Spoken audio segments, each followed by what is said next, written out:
Hello there and welcome to the calm space of lumiversenl. Tonight, we drift into the quiet heart of Earth, the forest. Not just a place of trees, but a living body that breathes, grows, and speaks in the rhythm of wind and light. Each trunk is a vein of memory, each leaf a whisper of time, and every breath you take has once passed through a forest's green lungs.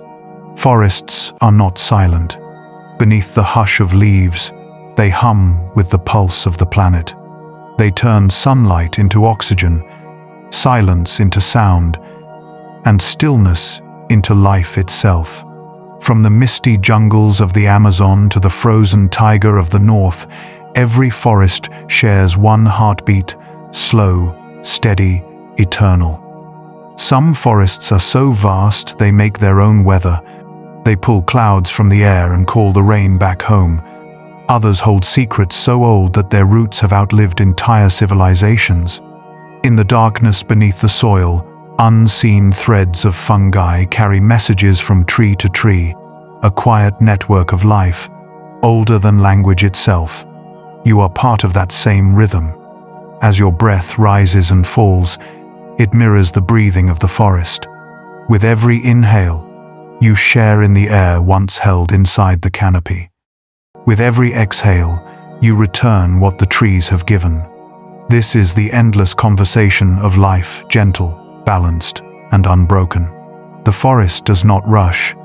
It grows in silence, shaping the air we depend on. One leaf, one moment, one century at a time. Somewhere far away, ancient trees still stand older than pyramids, wiser than stone. They have seen the dawn of humankind and will see many dusks after us. Tonight, as you listen, you don't need to do anything. Let your shoulders loosen. Let your thoughts fall like leaves to the ground. And imagine standing beneath the canopy at dusk, where the last light drifts between the trunks, and the forest exhales around you. In this stillness, we begin our journey 100 gentle truths of the living earth. Beneath the roots of the forest lies a hidden world, silent, ancient, and alive. If you could peel back the soil beneath your feet, you would see a vast network spreading like veins through the earth. This is the mycelium, the underground web of fungi that connects almost every tree, shrub, and plant into one living community. In Oregon's Blue Mountains, this web reaches its grandest form. There, hidden beneath layers of needles and moss, lives the largest known organism on Earth, a single fungal colony that stretches across nearly 4 square miles. It has been growing for thousands of years, silently weaving through the forest floor, unseen yet everywhere. To the eye, the land above seems ordinary trees, leaves, fallen branches, but underfoot, life pulses in threads thinner than hair, linking one tree to another, passing whispers through the soil. Scientists call this the wood wide web. Through these microscopic filaments, trees share water, carbon, and even warnings. When a young sapling struggles in shade, nearby elders send nutrients to its roots. When insects attack, the injured tree releases chemicals into the network, a signal that travels underground, alerting others to prepare their defenses. In this way, forests behave less like a collection of individuals and more like a single, breathing organism. The mycelium also feeds on decay, turning fallen wood and dead leaves into nourishment for new growth. Life and death, giver and receiver, all flow through the same network, a cycle so perfect that nothing is wasted. Even silence has purpose here. Close your eyes for a moment and imagine it. Beneath you, millions of threads shimmer in the darkness, exchanging invisible messages. 1,000 roots stretch and entwine, each one alive with slow intent. The forest floor is not still. It is thinking, remembering, adapting. In its depth, every connection matters. And somewhere, In that quiet underground, the same story unfolds again and again: communication without words, unity without sound. If the forest could speak aloud, it would sound like this: a soft hum beneath your feet, the murmur of countless lives moving as one. The ground is alive, the forest is listening. Above the whispering soil rises the green crown of earth, the forests that define our planet's living face. Each one carries its own rhythm, its own language of light. Among them, none are more alive than the Amazon, the beating heart of the world.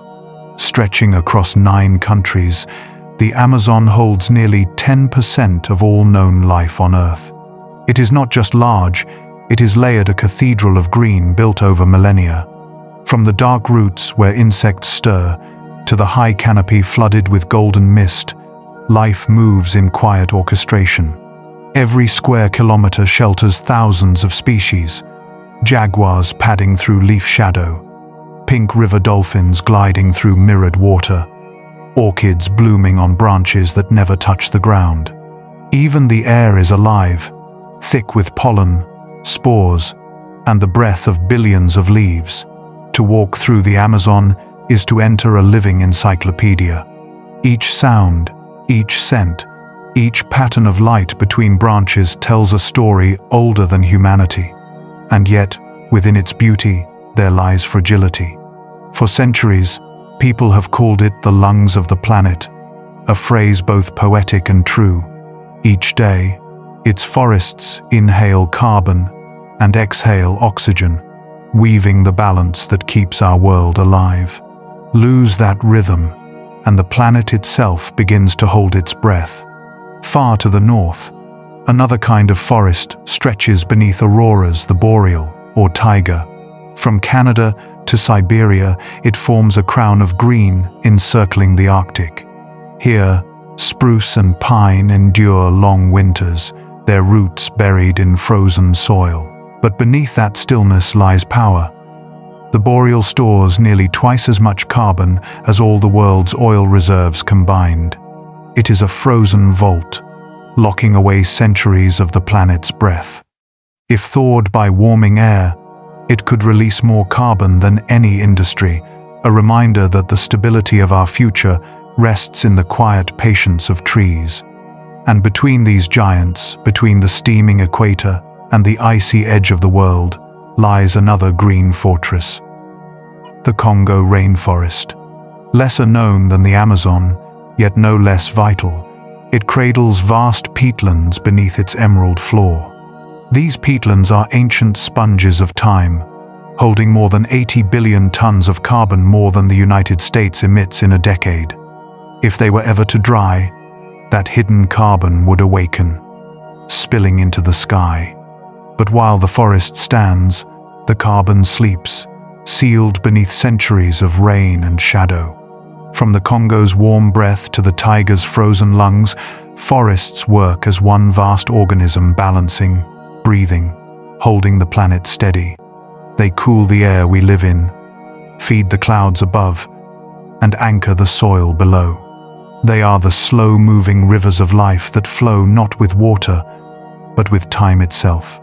As you listen now, imagine standing at the edge of such a forest, the air heavy with the scent of rain, the ground soft with centuries of fallen leaves.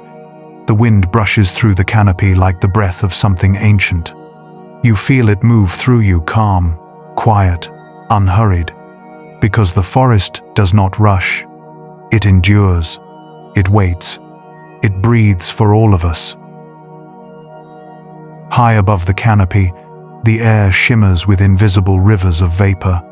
Every leaf, every blade of green breathes into the sky, turning sunlight and water into clouds. It is easy to forget that forests do not only grow beneath the atmosphere, they create it. In the Amazon, this miracle unfolds every day.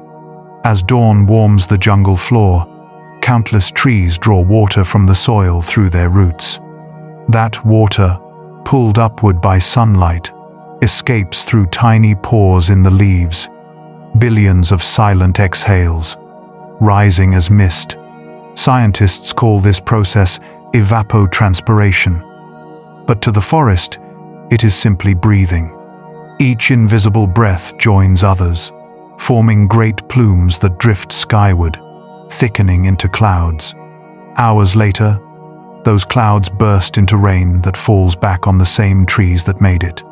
The Amazon, in this way, makes its own weather a self-sustaining circle of life that drinks and rains in the same motion. A single large tree can release hundreds of gallons of water each day.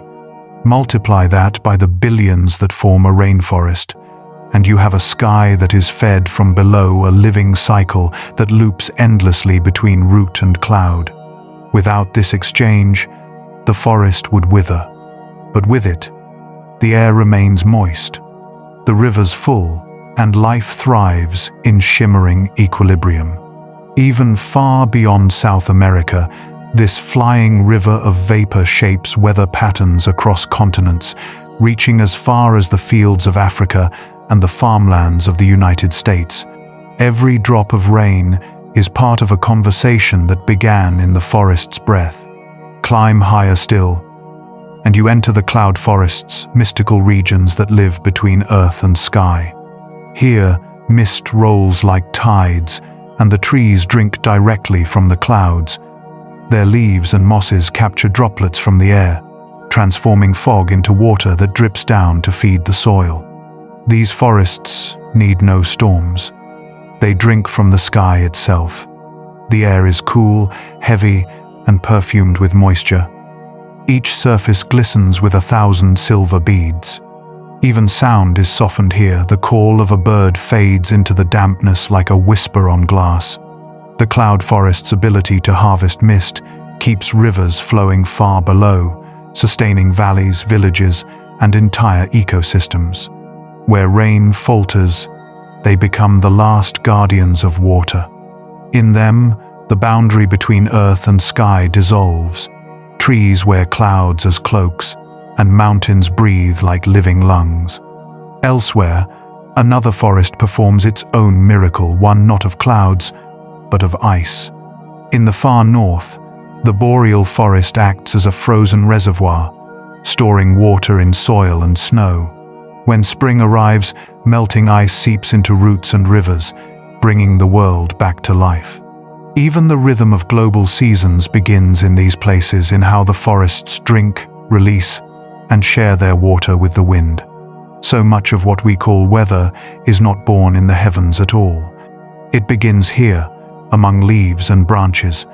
The forest does not simply endure the sky, it writes it, reshaping clouds and air in patterns older than time. The scent after rain, the hush before a storm, the way light changes just before sunset, all are echoes of forests breathing.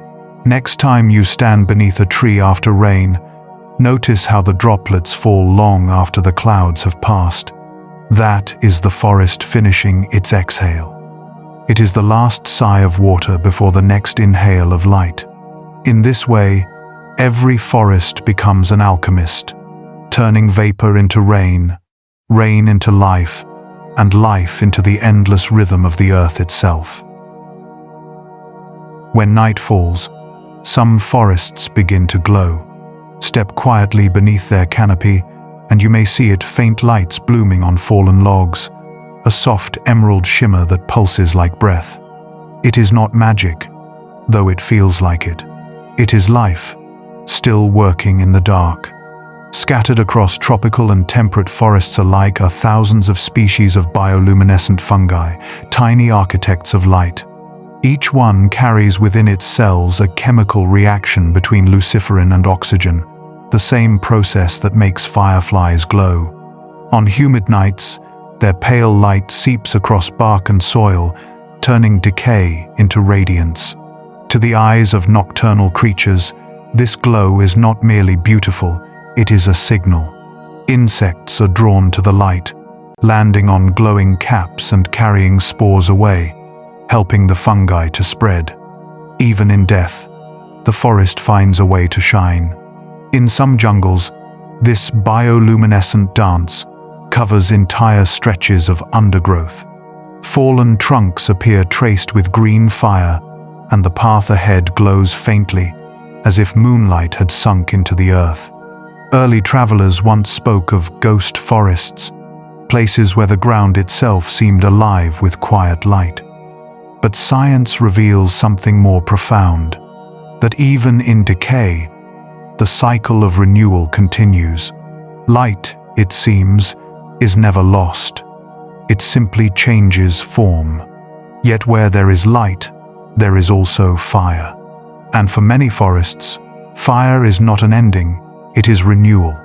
Every few years, flames sweep through pine woods or eucalyptus groves, clearing away underbrush and awakening seeds that have waited for decades.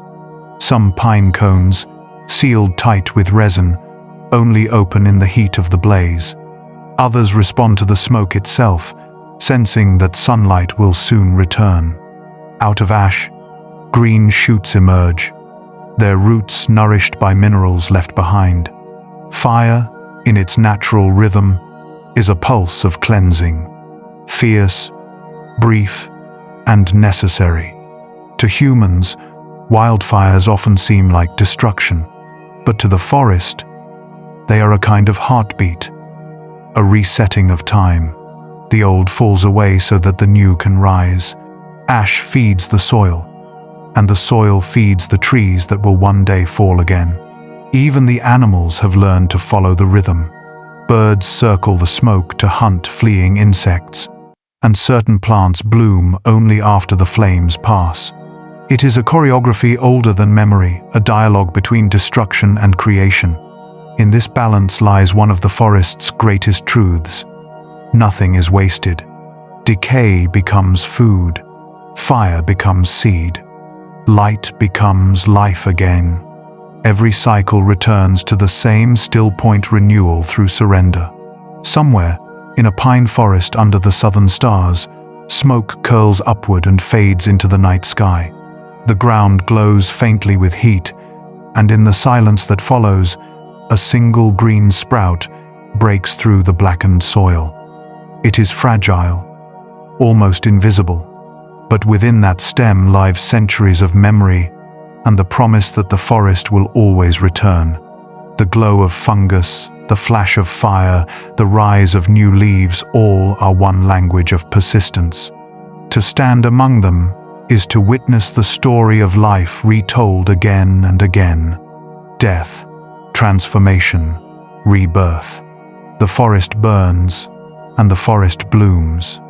It breathes through flame and through light, and in both, it endures. Even when darkness falls, the forest never truly sleeps.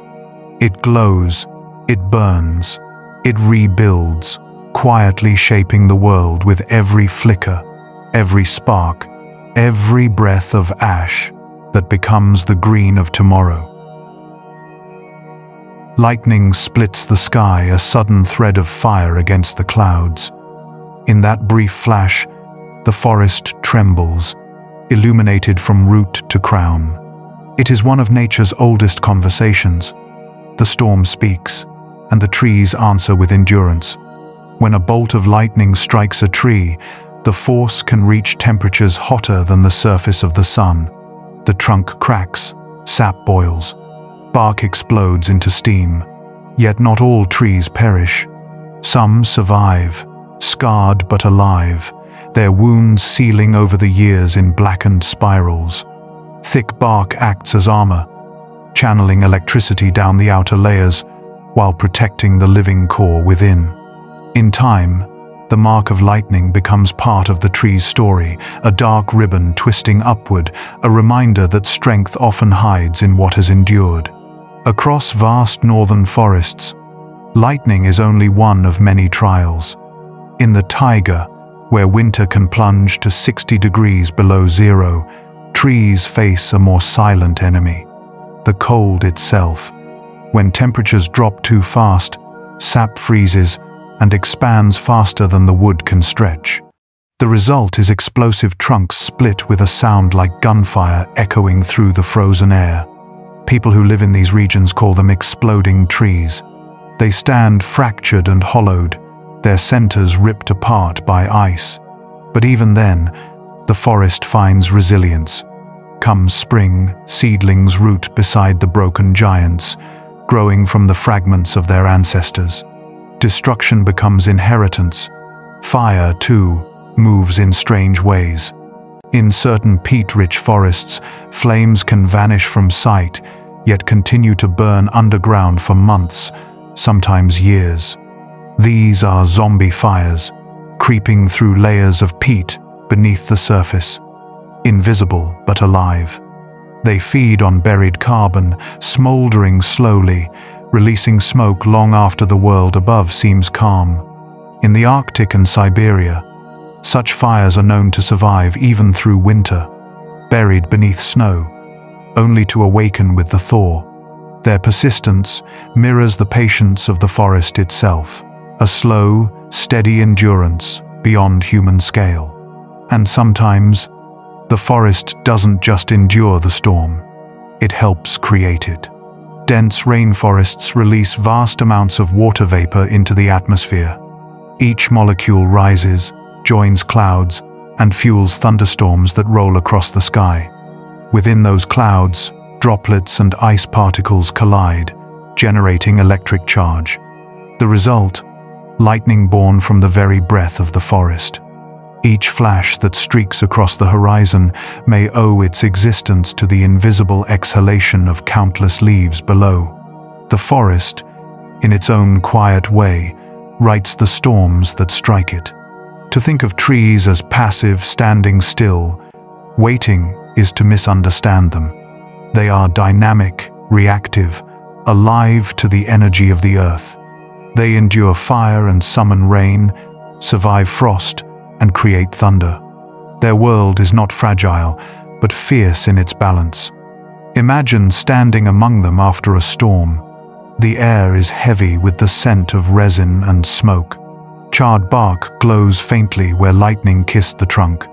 All around, steam rises from the wet soil as the forest exhales. What was chaos a moment ago now settles into calm. You realize the lightning did not destroy the forest, it reminded it how to breathe. Every storm leaves behind a story written in rings, in burns, in regrowth. And each tree, no matter how battered, stands as a monument to the truth that life endures through impact, not in spite of it. The forest teaches this lesson with every scar it bears, that even fire, frost, and thunder are threads in the same endless weave of survival. When the wind stills and the sky clears, the scent of ozone fades into the smell of sap. The forest stands again, rooted in memory, humming with quiet energy.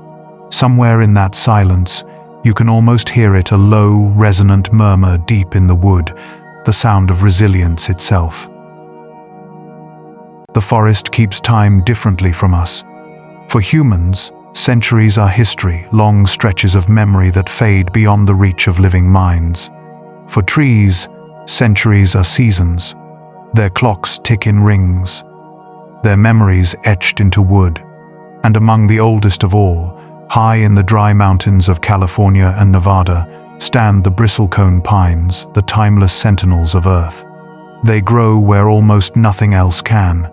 Wind tears across the slopes. Snow grinds against their roots, and soil is little more than stone. Yet these trees endure, twisting slowly through millennia, their trunks gnarled into shapes that seem sculpted by patience itself. Some have lived for nearly 5,000 years, already ancient, when the first pyramids rose in Egypt. Each line of bark is a century, each scar a record of drought, fire, or storm. When you stand before one, the air feels heavier, as though the weight of time itself gathers in the silence between branches. Scientists studying bristlecones read their rings like a diary of the planet. Narrow bands mark years of hardship. Wide ones signal abundance. Volcanic eruptions, floods, even shifts in solar radiation, all are recorded silently within their wood. The trees do not speak, but they remember. Their memory is slow, precise, and vast, reaching back across the ages when glaciers still crawled across continents. Time moves differently here. A single inch of growth might take a century. Needles remain green for decades before falling. In their slowness lies endurance, a rhythm that ignores the urgency of everything around it. These trees have survived not by speed, but by stillness. They lose their leaves to save energy, allow parts of themselves to die so the rest can live, and persist in landscapes too harsh for competition. To live this long, they have mastered the art of doing almost nothing. Elsewhere, other forests carry their own memories of ice and change. During the great ice ages, when glaciers pressed down from the poles, it might have seemed that forests would vanish entirely. But small refuges endured hidden valleys, shielded slopes, pockets of green that survived the cold. From those sanctuaries, forests spread again when the ice retreated, reseeding continents that had lain bare for tens of thousands of years. Every tree we see today carries the genetic echo of those survivors. Without them, much of the world would be barren rock and wind. And even at the edge of the world, where ice now reigns, the memory of forests remains. Beneath Antarctica's frozen crust lie the fossils of ancient trees, stumps, roots, and leaves preserved in stone. 200 million years ago, this land was warm, wet, and green. Forests stretched across its plains, thriving through months of light and months of darkness, as the planet tilted through its ancient rhythms. Now, under glaciers, their remnants sleep a time capsule from a world that no longer exists. When scientists drill into the Antarctic rock and find those petrified rings, they are not just looking at fossils. They are reading the story of Earth before the continents drifted apart. Even rivers remember. The Amazon, now flowing east into the Atlantic, once moved in the opposite direction westward toward the Pacific. When the Andes Mountains rose, they blocked its path, forcing the river to reverse course. Over millions of years, this shift transformed entire ecosystems, creating the floodplains and fertile soils that would one day host the richest rainforest on Earth. Every drop of that great river carries a trace of that reversal, proof that the planet itself can change direction. Time in the forest does not move in straight lines. It spirals in rings, in roots, in the slow fall of needles to the ground. Where humans measure life in years, the forest measures it in renewals. Each generation of trees stands upon the remnants of the last, and through that layering, time becomes something softer, more circular. The bristlecones, the fossilized woods, the shifting rivers, they all tell the same truth. The earth remembers everything. To walk among ancient trees is to stand inside the memory of the planet. The wind that moves through their branches is the same wind that swept over oceans before cities existed. The scent of resin, the groan of wood in the cold, all remind us that the story of life is far older and far more patient than we can imagine. And somewhere between those slow heartbeats of time, the forest continues to write its silent autobiography, one ring at a time. For all its vastness, the forest is fragile. Even the greatest ecosystems can bend only so far before they begin to break. Nowhere is that truth clearer than in the Amazon, the green heartbeat of the planet, trembling on the edge of collapse. For centuries, it has seemed eternal.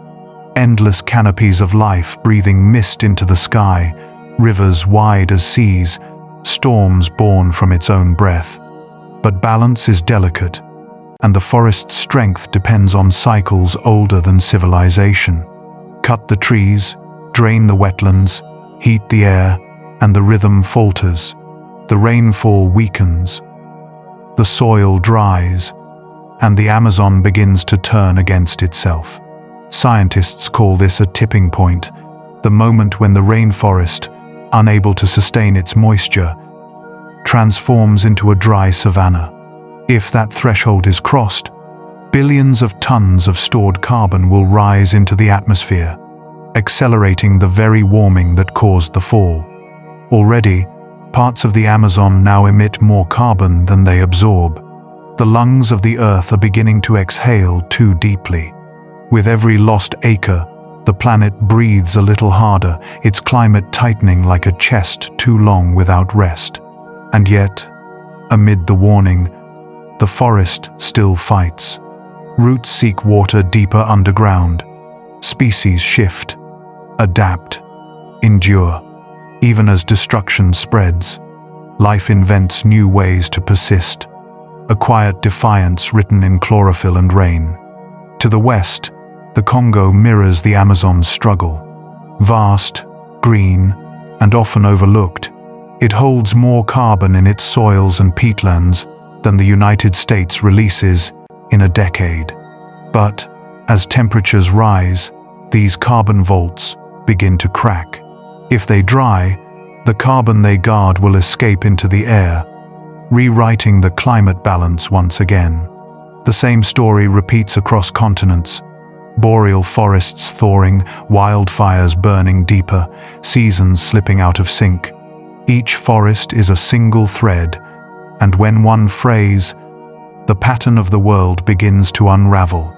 It is easy to think of the earth as unshakable, to believe that nature will always recover. But the truth is more tender. It depends on rhythm, on restraint, on the slow patience of trees that take centuries to grow but can fall in an instant. Forests are ancient, but not invincible. Their silence is not indifference, it is endurance. And even endurance has limits. Still, there is something extraordinary in their persistence. Even now, scientists and conservationists fight to protect what remains. New trees are planted where old ones have fallen. Indigenous communities continue to guard the land their ancestors kept alive. And across the world, small patches of restoration begin to spread young forests, rising like green prayers. The planet, though wounded, still breathes. Perhaps that is the real lesson of the forest. That survival is not the absence of loss, but the courage to grow again after it. That life is resilient, not because it cannot be broken, but because it keeps returning. So tonight, as we drift through these fragile worlds, remember that every breath we take is borrowed from the trees. The air in your lungs was once inside a leaf. The rain that falls outside your window may have begun as vapor rising from an Amazon dawn. We are part of the same cycle, one great living pattern of exchange, fragile yet unending. If you find peace in this knowledge, let it settle in your chest like still air, because to understand the forest is to feel its balance within yourself. A reminder that endurance, like calm, begins with breathing slowly and never giving up. When the world seems loud, remember this. Somewhere, deep in the heart of the Amazon, a single seed is breaking open. A green spark of renewal, small and silent, but enough to keep the planet alive. There is a forest that few speak of, yet it shapes the balance of the entire planet. It stretches through the heart of Africa, along the slow curve of the equator, the Congo rainforest, second only to the Amazon in scale, but every bit as vital. It breathes through storms of its own making, feeds rivers that carve across a continent, and shelters life older than memory. Beneath its emerald canopy lies something extraordinary, a hidden kingdom of peatlands, formed over thousands of years from layers of decayed plants and roots. These wetlands hold more than 80 billion tons of carbon locked away in their dark, waterlogged soils. That is more than the entire United States emits in a decade of burning fossil fuels. Each layer is a page in the planet's history, pressed together in silence, storing not just carbon, but time. So long as the forest remains moist, that carbon sleeps. But if drought or deforestation drains the land, the peat begins to dry, and the stored breath of millennia escapes into the air. A single spark of imbalance can undo centuries of calm. The Congo is more than a forest, it is a guardian. It regulates rainfall across Central Africa, anchors soil against erosion, and nurtures life from gorillas to orchids, from ancient fish to clouds of butterflies. Rain begins and ends within its borders.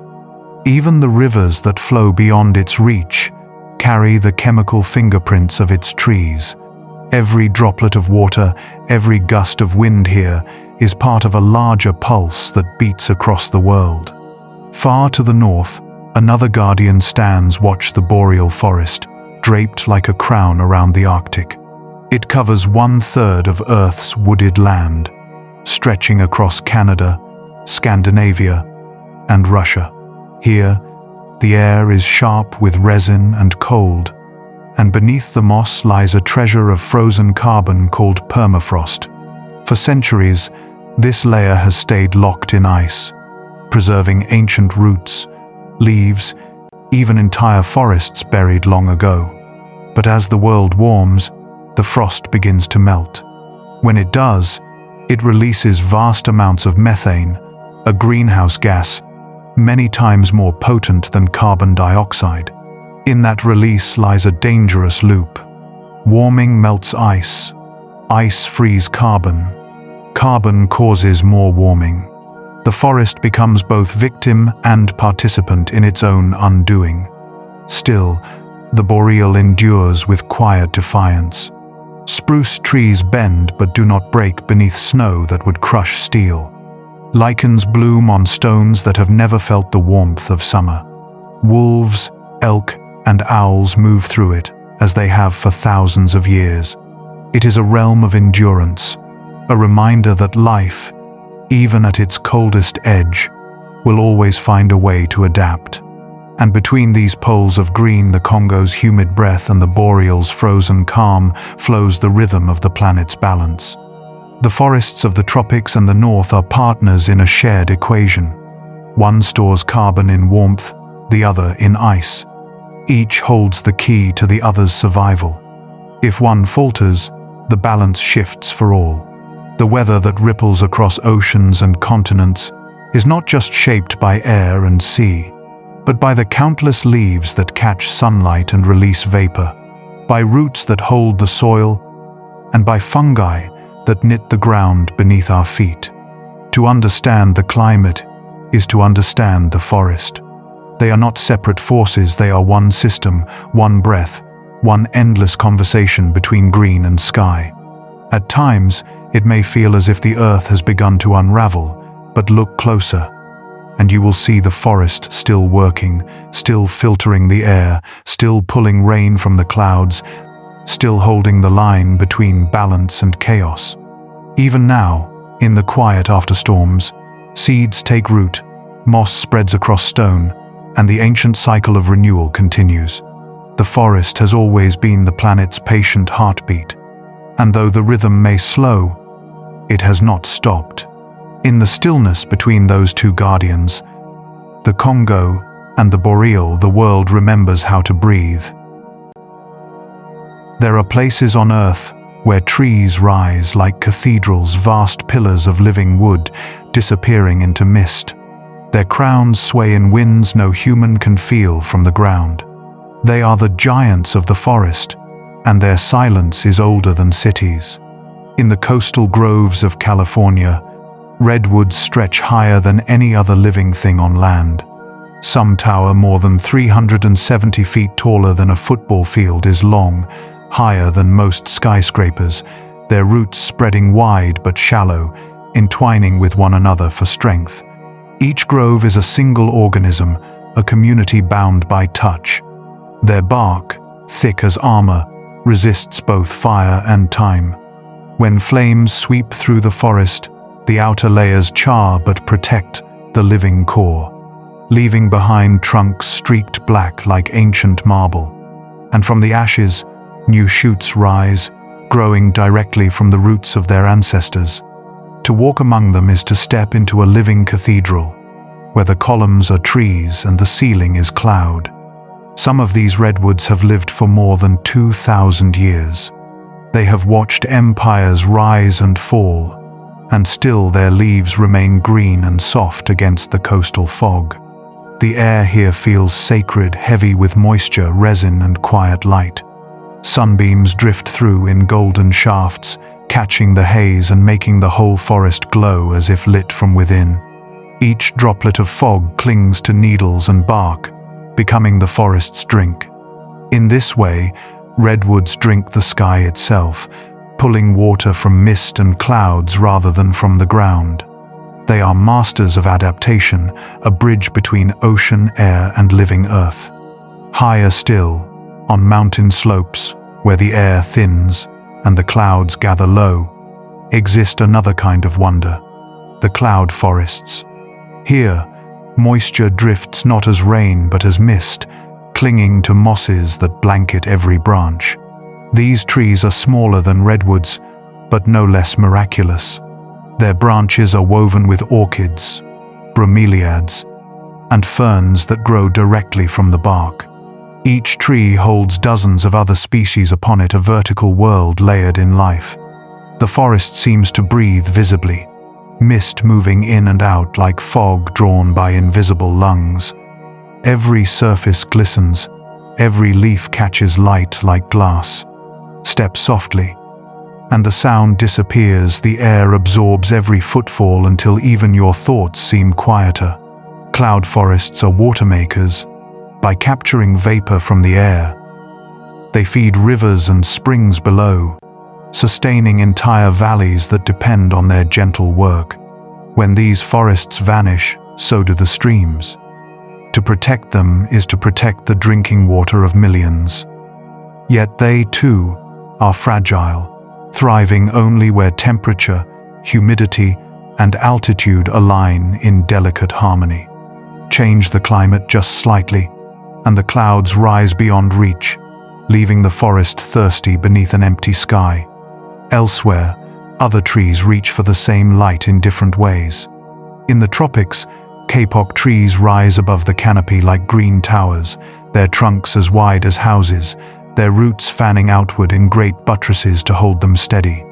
Birds nest in their branches, monkeys leap through their crowns, and vines wind upward toward the sun. Each trunk is its own ecosystem, a vertical continent of bark, moss, and motion.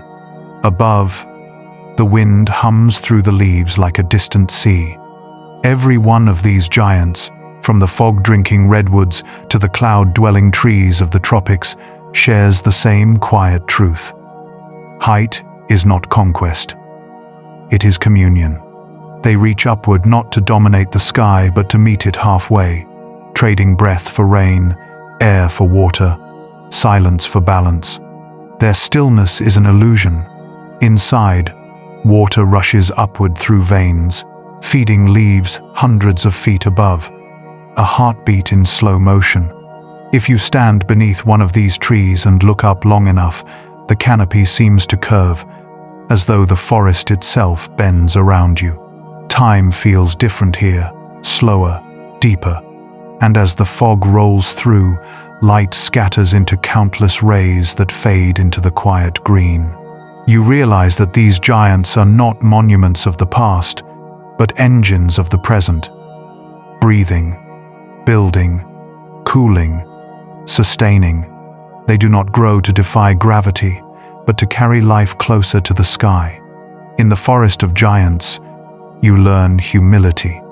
Even the tallest trees bow to the rhythm of the wind, and in their patient rise through centuries of storms, they remind us of what it means to endure with grace, to grow tall without forgetting the roots below. Beneath the soft carpet of leaves, another world hums in the dark, a realm without sunlight, without sound, yet alive in every grain of soil.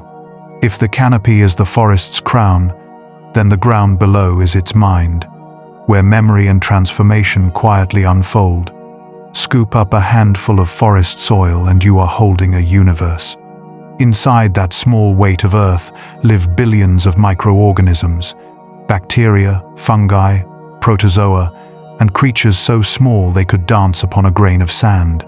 Together they form the hidden machinery of life, decomposing fallen leaves, recycling nutrients, feeding roots, and defending them from disease.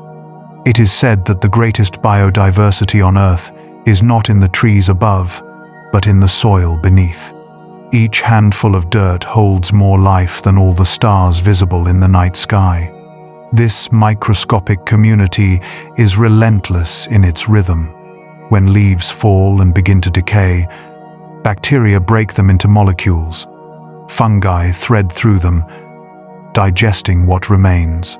What was once a green canopy becomes dark humus, soft, rich, and full of memory. In that darkness, life begins again. Seeds germinate, roots stretch downward, and the cycle of nourishment turns endlessly. Death, in the forest, is never the end. It is merely a transfer of energy from one form to another. But the soil does more than feed. It breathes. Each day, as the sun rises and falls, the ground exhales carbon dioxide at night and inhales it again by day, creating a rhythm as steady as a heartbeat. Scientists can measure time in the forest just by watching these subtle exchanges, the pulse of carbon rising and falling with the light. Even in stillness, the forest moves. The roots drink, the fungi whisper. The earth itself sighs in cycles of invisible breath. Somewhere in that darkness, insects move like thoughts. Ants tunnel through roots, termites sculpt corridors of clay, and beetles bury the remains of fallen branches. They are the builders, the recyclers, the tireless caretakers of decay. Without them, the forest would drown in its own abundance, smothered by its own fallen life. Instead, every fragment finds its place consumed, reshaped, reborn. And among the strangest of all are the carnivorous plants, quiet hunters waiting for what wanders too close. Pitcher plants fill their deep, glossy cups with rainwater, luring insects inside with sweet scent and color. Once trapped, the creatures dissolve slowly, feeding the plant from within. Nearby, sundews glisten with sticky droplets that sparkle like morning dew.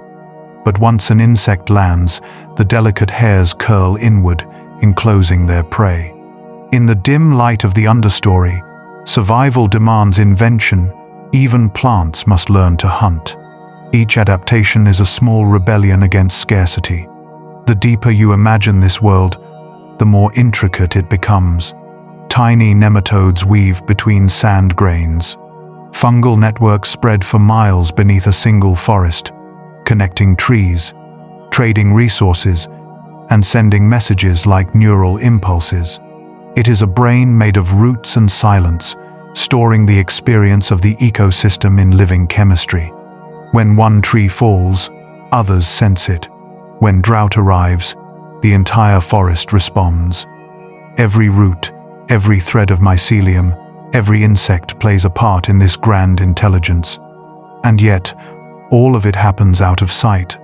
A vast civilization hidden just beneath our feet. The forest floor is not a graveyard, but a cradle. Not an ending, but an archive of beginnings. To walk through it is to walk across a layer of time so dense and alive that even the quietest step stirs 1,000 unseen lives.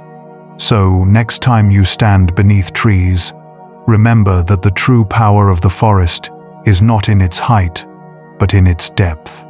The unseen world below sustains everything above the towers of wood, the rivers of vapor, the songs of birds. Without that dark foundation, nothing green could last. The forest, like the mind, draws its strength from what it keeps hidden. In the hush between roots and rain, life builds itself again and again, unhurried and unseen. A quiet miracle happening in the dark, where even the smallest creatures hold the future of the world. High above the forest floor, another world floats in silence. A hidden kingdom built not of stone or soil, but of branches and light. It is the canopy, the true capital of the rainforest, where life gathers in layers stacked skyward like the floors of a vast breathing city. From the ground, the canopy looks impenetrable, a green ceiling blotting out the sun. But climb into it, and you discover that it is not a single layer, but a constellation of worlds. Branches tangle into bridges, vines hang like cables, and beams of light fall through cracks like golden rivers. Every leaf is a rooftop, every shadow a home. It is estimated that more than half of all rainforest species live entirely within the canopy, never touching the ground. Here, trees are continents, their branches holding entire ecosystems, orchids blooming in the crook of bark, ants carving tunnels through wood, frogs resting inside bromeliads filled with rainwater. Even the air is thick with motion bees, butterflies, and unseen wings whispering between leaves. Scientists who have climbed these aerial realms describe them as stepping into another planet. The temperature, the humidity, even the smell of the air changes. Beneath the canopy, the world feels dim and still. But up here, everything glows. Sunlight filters through thousands of translucent greens, scattering light until the air itself seems alive. It is a world that hovers between heaven and earth, sustained entirely by sunlight and rain. Some trees rise above the canopy in defiance of the sky, emergent giants whose crowns catch the first light of dawn and the last of dusk. They are the forest's lookouts, towering hundreds of feet above their neighbors. Birds and monkeys travel between them like sailors hopping between islands, using the sky as their sea. At this height, the wind hums through the leaves with the sound of ocean waves. Each gust carries the scent of flowers and resin, blending earth and air into something that feels almost celestial. But the canopy is not only beauty, it is protection. It shields the ground below from the violence of tropical storms, breaking the fall of rain before it strikes the soil. Only a fraction of sunlight, sometimes less than 1%, ever reaches the forest floor. Down below, in that perpetual twilight, plants stretch broad leaves to catch every drop of light they can find. Life adapts, reaching sideways, twisting toward gaps in the ceiling, waiting for centuries until a great tree falls and lets the sun pour through again. Each fall is a renewal, a shaft of brightness cutting through shadow, a chance for new life to rise. The canopy also engineers the planet's chemistry. Rainwater dripping through leaves picks up organic acids, sugars, and minerals, changing its composition before it reaches the soil. Scientists call this process throughfall, the forest's way of flavoring the rain. The water that emerges at the roots is not the same water that entered at the clouds. It carries the forest's signature, a chemical song that nourishes everything it touches. And within the canopy, time itself moves differently. The ground may seem still, but above, everything is in motion, leaves unfurling, flowers opening and closing, insects weaving invisible patterns through air heavy with perfume. It is a slow dance of balance, each creature feeding another, each moment blending into the next. No single part of this aerial world can exist alone. If the canopy falls silent, the forest below will follow.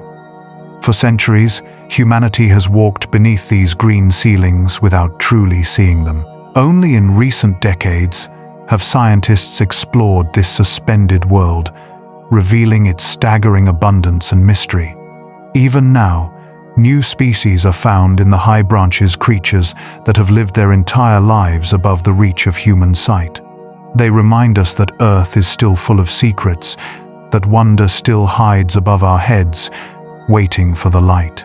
So next time you stand beneath trees and look up, imagine the world unfolding above you, a labyrinth of light and life stretching toward the clouds, a green ocean suspended in air, and within it, 1,000 unseen lives whispering in languages older than words. The canopy is the forest's crown, and within its shade, the planet dreams. Forests are not just the homes of nature, they are keepers of human memory. For thousands of years, civilizations have risen and fallen beneath their branches, leaving behind traces swallowed by roots and time. The trees do not forget, they grow over everything, preserving what we lose.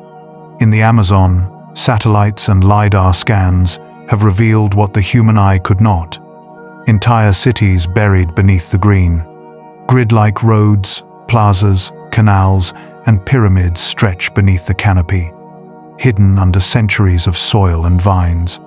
The forest, it turns out, did not erase the past, it protected it.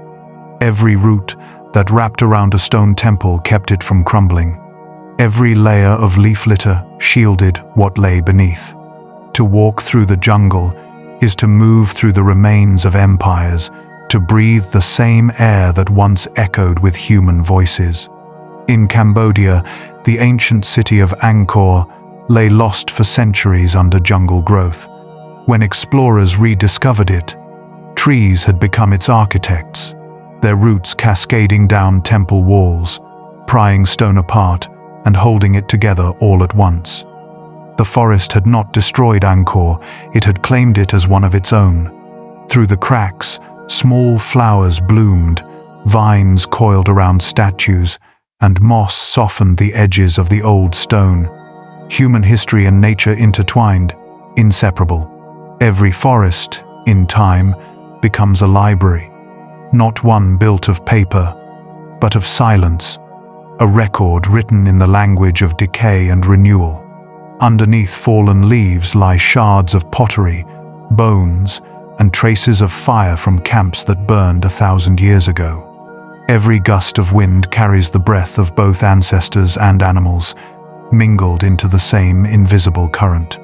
What we call wilderness is often the final chapter of our own story, and within the living forest itself, there are smaller worlds, ecosystems contained within a single tree. A hollow trunk filled with rainwater becomes a miniature pond, where frogs lay their eggs, insects gather, and microbes flourish. Birds nest in the shelter of cavities, while bats rest within them by day. Moss lines the walls, filtering water that drips from above. Each hollow is a self-contained universe, a small echo of the greater forest, repeating the same patterns of connection and renewal on a smaller scale. Even decay becomes creation, even emptiness holds life. In Asia, bamboo forests rise in rhythmic lines, swaying like waves of sound. Though bamboo is not a tree but a grass, it grows with the strength of steel, some species shooting upward nearly a meter a day. A single grove can transform a landscape within weeks, creating towering green pillars that filter sunlight into soft jade tones. Inside, the air feels cooler, the sound sharper, like standing inside an instrument tuned by the wind. Animals find refuge here: red pandas, golden monkeys, and the giant panda, whose life depends almost entirely on bamboo shoots. Even after a fire or harvest, bamboo returns faster than any other plant, proving that resilience can also be graceful. It teaches us that renewal does not always mean rebuilding what was lost. Sometimes, it means growing anew from what remains. Elsewhere, deep in the rainforest, trees have found an unexpected way to bloom not in their crowns, but along their trunks. This phenomenon, known as cauliflory, allows blossoms and fruits to grow directly from bark. Cacao trees, for instance, sprout their bright yellow pods right from their trunks, the source of the chocolate that travels across the world. For the animals that live in the understory, monkeys, rodents, bats, this adaptation brings food within reach. A tree's trunk becomes its garden, a bridge between ground and sky. The forest is nothing if not inventive, reshaping itself to fit every creature that depends on it. And perhaps that is the essence of the forest's genius.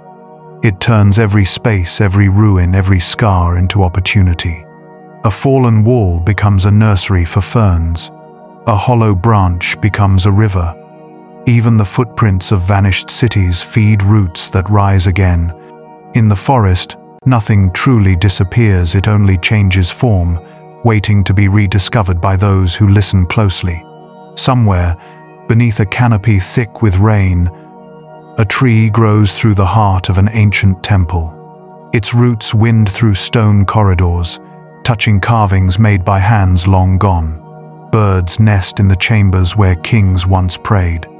And through it all, the forest continues to breathe slow, patient, eternal. Human stories fade. The forest endures, not to erase them, but to remind us that every civilization, no matter how mighty, is just another layer in the soil of time. Breathe in, and you can feel it, the faint sweetness of leaves, the cool dampness of moss, the invisible mist that threads through every forest. It is not just air, it is the breath of the planet itself. Every second, billions of trees inhale carbon dioxide and exhale oxygen, creating the delicate balance that sustains life. Nowhere is this more powerful than in the vast green lungs of Earth, the great rainforests. Among them, the Amazon stands as the largest and most vital. Its billions of leaves release more oxygen than all the world's grasslands combined. Each sunrise begins with a tide of vapor rising from the canopy, and each sunset ends with the slow release of cool air that drifts across the continent. The rhythm of your breathing, whether you are aware of it or not, follows the rhythm of these forests. It is a breathtaking thought. The air we breathe has passed through leaves thousands of miles away. The oxygen in your lungs might once have formed inside a tree deep in the Amazon or drifted from a pine grove in Siberia. We live within the forest's respiration, an endless cycle of exchange that began long before us and will continue long after. But forests do more than share air. They are the world's water keepers. While rivers and lakes hold only a fraction of the planet's fresh water, forests store and manage far more, locked within soil, roots, and living wood. Tree roots draw water upward, while canopies slow the fall of rain, allowing it to seep gently into the ground rather than rush away. In the wetlands and peatlands, mosses trap moisture for centuries, creating underground reservoirs that feed rivers long after the rain has stopped. Together, forests hold more fresh water than all the lakes on Earth. Every drop that trickles down a leaf or flows through a root becomes part of a system that provides drinking water, irrigation, and stability for billions of lives. Some trees have even learned to carry water within themselves. In Africa and Australia, baobab trees grow with trunks so wide that they appear swollen, each one a living reservoir. Their spongy wood can store thousands of liters of water, enough to sustain life through months of drought. For generations, animals and people have relied on these natural wells, cutting gently into bark to drink from the cool heart inside. To touch a baobab is to touch the memory of rain. In tropical forests, other species follow different strategies. Some hold moisture in thick roots, while others shape their leaves to funnel rain directly into their centers. Epiphytes, plants that grow on trees, collect water in small pools formed by their leaves, becoming homes for insects, frogs, and even tiny crabs. Every adaptation is a reflection of the forest's one guiding principle. Nothing is separate, and everything flows. Through these endless exchanges, forests regulate the temperature of the world. When trees release water vapor, they cool the air through evaporation, a natural air conditioning system that can lower local temperatures by several degrees. From above, satellites have measured how regions dense with trees are cooler, calmer, and richer in moisture than deforested lands around them.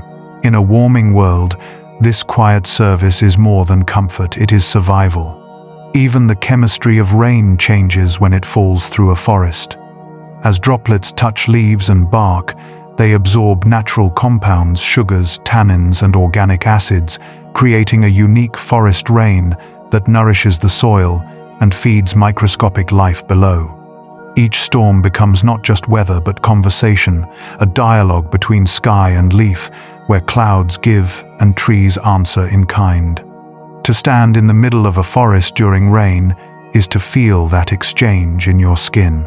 The drops fall slower, heavier, fragrant with resin and decay. The sound is softer than in open air, a muffled percussion that fills the lungs as much as the ears. Somewhere above, the canopy captures the storm, drinking part of it and sending the rest back as mist. You are standing within the world's circulatory system, every breath and every heartbeat connected to something vast and unseen. When night comes, the air cools, and a low fog gathers near the ground. It curls around trunks, seeps into hollows, and rises again with the morning sun, a slow, ceaseless breath, the planet dreaming through vapor. The forest is not just a place of trees, it is a living engine, turning light into air, water into motion, silence into balance, and perhaps that is the simplest truth hidden in the forest's breath. The air we exhale returns home. We are not apart from the cycle, we are the cycle. The forests breathe, and through them, so do we. Beyond their beauty and stillness, forests possess a strange power. They can shape the air itself. From the smallest grove to the mightiest jungle, each cluster of trees acts as an unseen architect of weather, drawing clouds, bending winds, and influencing the skies above continents. The forest does not merely live beneath the atmosphere, it creates it. When sunlight warms the canopy, the air above begins to rise, carrying water vapor and organic compounds into the sky. Cooler air rushes in to replace it, forming soft, rhythmic winds that circulate through the forest. In this way, trees generate their own breezes, breathing the landscape into motion. On a global scale, this simple mechanism becomes profound.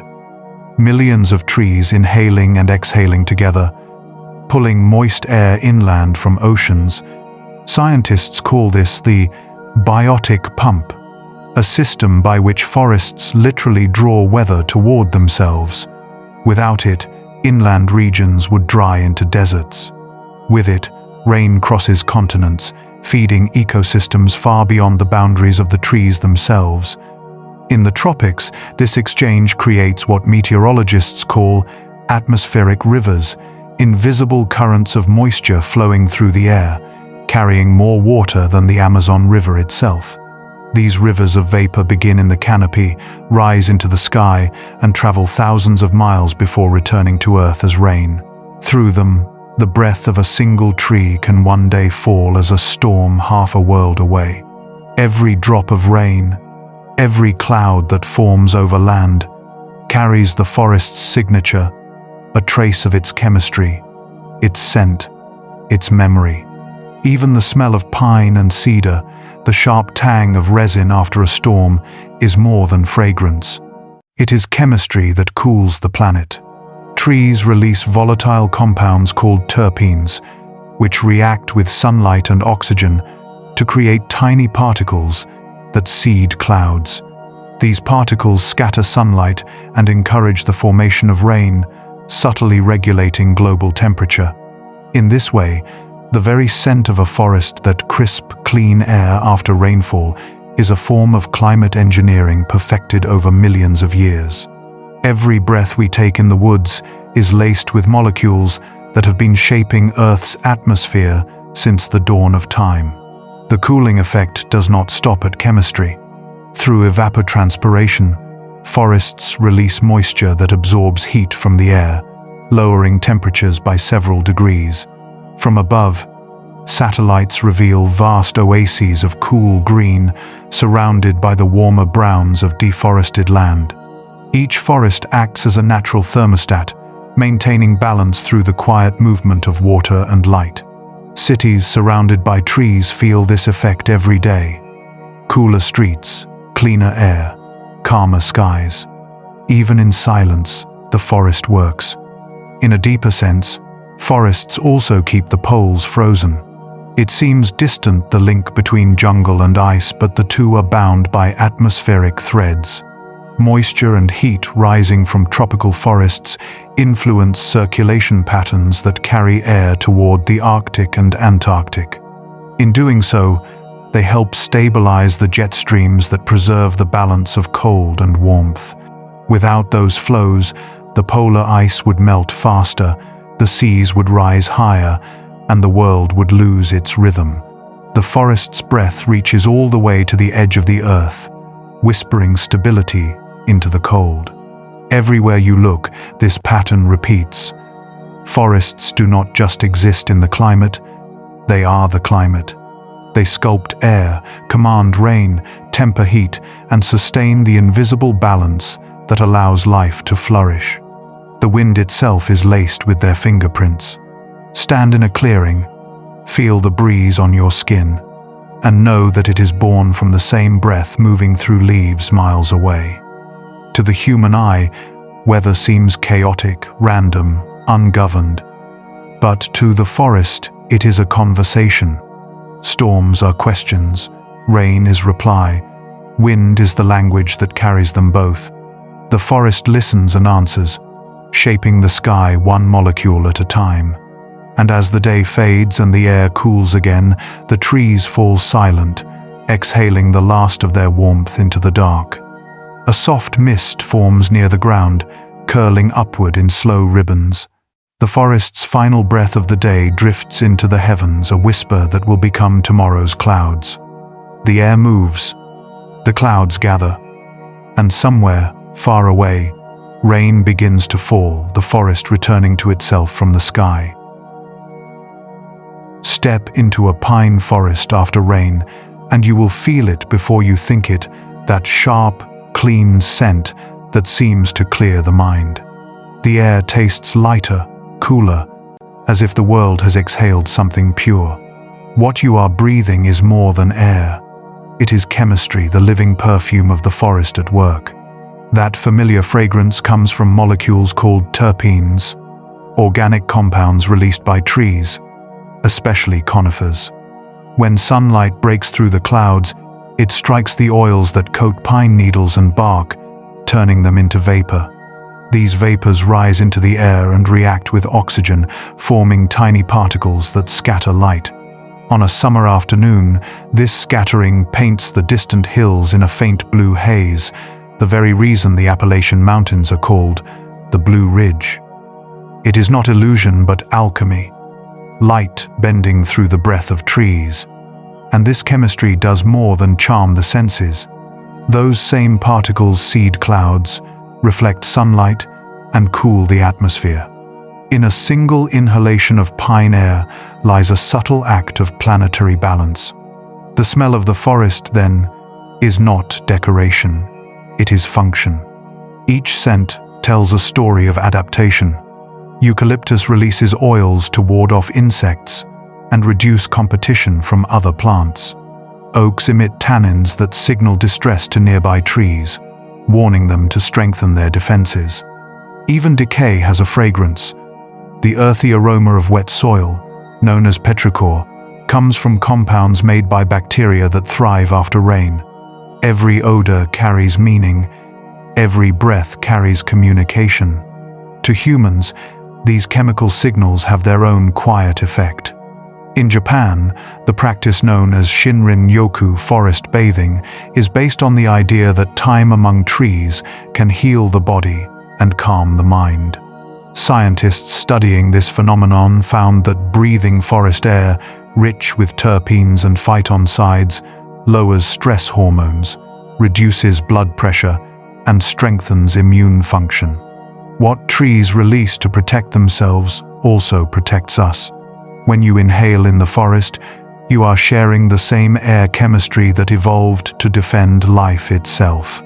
The calm you feel is not only emotional, it is biological. Forests teach through their senses. Their sounds slow our pulse, their colors ease our eyes, their scents tune the body back to balance. This is the forgotten language of coexistence, the invisible conversation between biology and breath. Every inhale is an exchange, every exhale an offering. To walk beneath trees is to participate in a quiet communion that has lasted for hundreds of millions of years. But the forest does not only affect the human body, it shapes the planet's climate on scales beyond imagination. As these microscopic compounds rise into the atmosphere, they reflect sunlight and encourage the formation of rain clouds. Through them, forests cool entire regions, subtly dimming the glare of the sun. Their cooling effect is so great that deforestation has been shown to make nearby cities hotter by several degrees. Where trees fall, heat rises. Where leaves remain, the air remembers how to rest. In this way, every forest acts as a natural thermostat, maintaining the temperature that allows rivers to flow, crops to grow, and air to move gently instead of violently. The quiet scent of pine is not just comfort, it is equilibrium, a chemistry of peace that reaches from the forest floor to the sky. Close your eyes and picture that moment again, a pine grove after rainfall. Droplets cling to needles, magnifying the sunlight into sparkles of gold. The air hums softly with hidden reactions, each one adjusting the balance of heat and cloud above.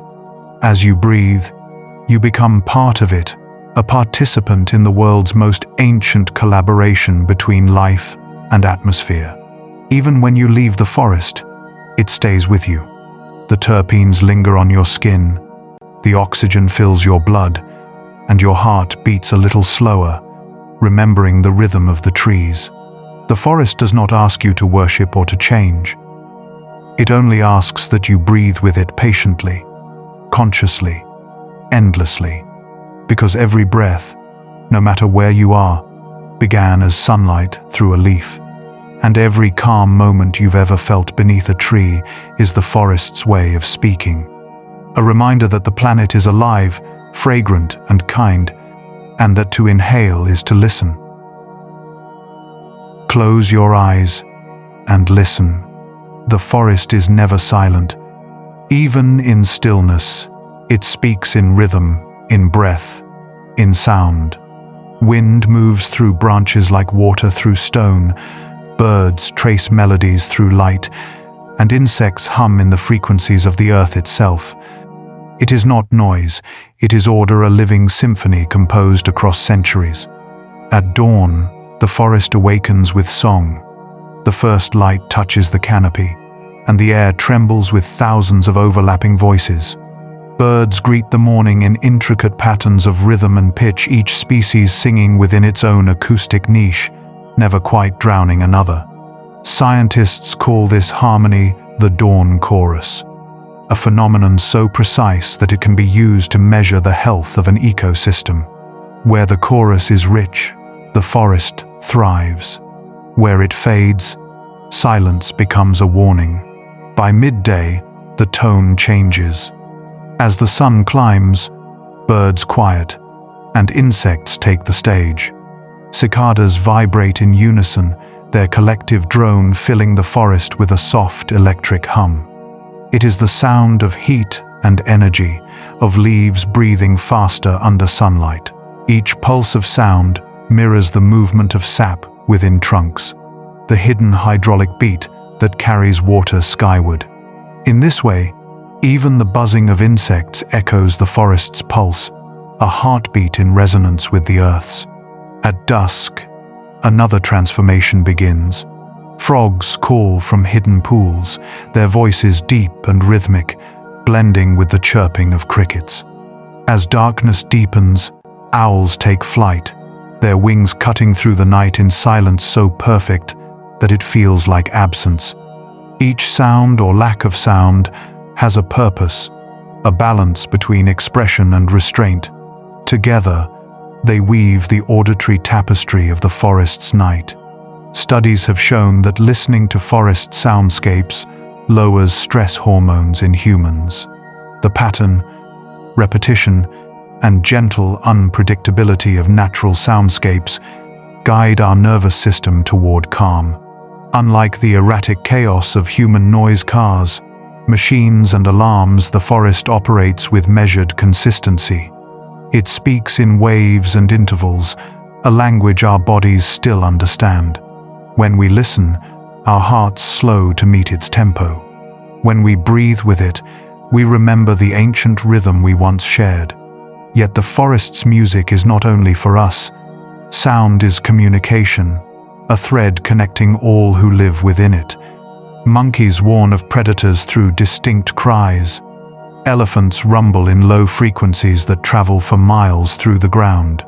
Certain insects beat their wings not to fly, but to signal the arrival of rain. Even trees, in their own silent way, join the chorus. When drought tightens their tissues, microscopic bubbles of air burst within their trunks, producing tiny pops, the faint percussion of thirst. To those who can hear it, the forest is alive with conversation. In some places, the night grows so full of sound it borders on the cosmic.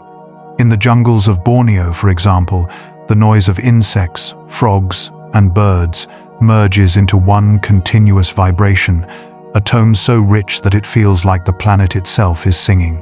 Recordings made there capture not randomness but structure, overlapping harmonies, repeating rhythms, frequencies spaced perfectly apart, as though tuned by evolution rather than accident. It is the music of survival, played in cycles that have lasted for millions of years. When rain comes, it adds its own percussion. Droplets strike leaves, drum against bark, and fall into puddles in complex polyrhythms. Thunder rumbles through the canopy, echoing from root to root. Then, when the storm passes, the sound softens again, trickles, drips, sighs, the forest catching its breath before the next refrain. It is a song without beginning or end, one that plays whether or not we listen. And perhaps that is the greatest truth hidden within the forest's music. It is the sound of equilibrium. Each chirp, buzz, croak, and whisper is part of an endless balancing act between chaos and calm. When one note fades, another rises to fill its place. Life never stops performing. It only changes tempo. So the next time you find yourself beneath the trees, pause. Let the sound enter you. Feel the air vibrate with voices older than language, older than thought. In those vibrations lies connection not just between creatures, but between all living things and the planet that sustains them. The forest sings because it must, and if you listen closely, you will realize so do we. Beneath the symphony of sound and light, another rhythm hums, quieter, slower, invisible. It is the rhythm of the unseen world, where life moves through soil and shadow, shaping the forest from below. If the canopy is a song, then the ground is the echo, carrying the memory of every root, every rainfall, every vanished leaf. Here, in the darkness beneath our feet, life outnumbers imagination. In a single teaspoon of forest soil live billions of microorganisms, each one contributing to the invisible machinery of creation. Bacteria break down fallen matter, fungi thread between roots, transferring nutrients and whispers. Tiny nematodes and mites crawl through tunnels no thicker than hair. Together, they create a living fabric that holds the forest upright, not just in structure but in spirit. The soil is not a graveyard, it is a womb. Every fallen leaf becomes a spark of renewal. Rain softens it, worms pull it downward, and microbes transform its remains into dark humus. This decomposition is the quiet fire that feeds the world. Without it, no forest could stand. The air you breathe, the food you eat, even the color of the sky above owes something to the alchemy happening beneath your feet. Life, death, and rebirth, all of it begins here, in the unseen pulse of the ground. And through this living labyrinth, messages travel. Threads of mycelium, The underground networks of fungi connect tree roots into a vast communication system. Scientists call it the Wood Wide Web, a name that feels almost too small for its wonder. Through it, trees send signals and share resources. A shaded sapling receives carbon from an older neighbor. A mother tree, nearing the end of her life, releases nitrogen into the soil to feed her descendants. It is an act of quiet generosity, invisible to the world above. If empathy has a natural form, it is written in mycelium. Even in decay, the forest finds purpose. Rotting wood becomes home to mosses and beetles, its hollows filled with small lives. Fallen trunks channel rainwater into the soil, while fungi bloom across their surfaces like constellations. Every corpse becomes a cradle. Nothing is wasted, because the forest knows the oldest truth of all. To sustain life, you must let go. And beyond what we can see lies another layer of mystery, the microbial realm that science has only begun to map. There are viruses here, billions upon billions, drifting through droplets and clinging to leaves, living in the bodies of insects, animals, even the soil itself. Most are harmless, some essential. They regulate populations of bacteria, control disease, and carry fragments of genetic information that help life evolve. In their microscopic world, they are the archivists of adaptation, invisible curators of balance. The forest is not just green, it is genetic memory in motion. Above this unseen civilization rise the dark, damp floors of the tropical forest, a place where sunlight rarely touches. Only 1% of the sun's rays reach the ground, leaving the undergrowth in perpetual twilight. Here, roots twist through shadows, and life adapts to scarcity. Plants grow wide leaves to catch fragments of light, while animals evolve sharper senses to move in near darkness. Some frogs glow faintly to find each other. Others call through pitch-black air. For them, night and day are the same, the difference measured only in humidity and song. To walk through such a forest is to move through liquid shadow, where time feels suspended and each step sinks into the weight of centuries. And yet, even here, beauty persists. Fungi sprout from decay in shapes that resemble coral reefs. Bioluminescent mushrooms trace lines of light through the gloom, illuminating the paths of insects. Tiny flowers bloom in places where no light should reach, pollinated by creatures guided only by scent. The forest floor, dark as it may seem, is never lifeless. It is glowing with a soft, hidden radiance of becoming. When scientists study this hidden world, they speak of it with reverence. Every discovery, every microscopic revelation, expands the definition of what alive truly means. It turns out that life is not confined to what we can see or name. It exists in forms that drift between definitions, between plant and fungus, between matter and memory. The forest's foundation, then, is not just physical. It is philosophical, a meditation on transformation. So when you stand beneath the trees, remember, what you cannot see is what sustains you. Every breath, every drop of water, every grain of soil carries the fingerprints of 1,000 unseen lives.